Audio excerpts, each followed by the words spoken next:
We have a clear methodology for election observation, which I think is a key requirement to be credible, to use the same methodology wherever you go. Of course, you have to adapt the reality. The methodology starts with sending a team early to make an assessment whether the condition exists to deploy an election observation mission and whether there's an added value to deploy observers. Of course, we need to receive an invitation first.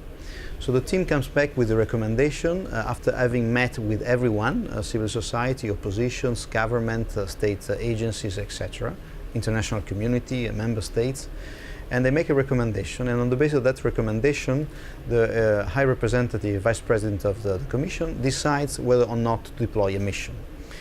A mission would consist of a core team of experts that would look at the legal framework, the election campaign, political parties, human rights situation, vote registration, regulations for elections. And this core team will arrive typically 2 months before election day, a month and a half before election day.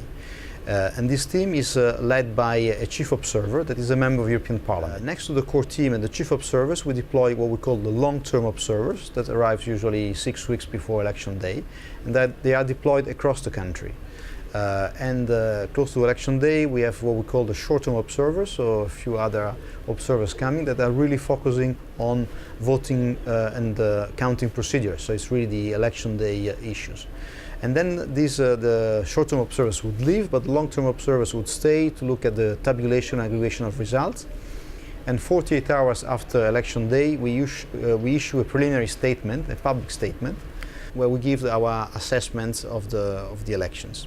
And then a month and a half afterwards, we publish a final report, which is a comprehensive assessment of the election process, which contains a few recommendations to improve the election process.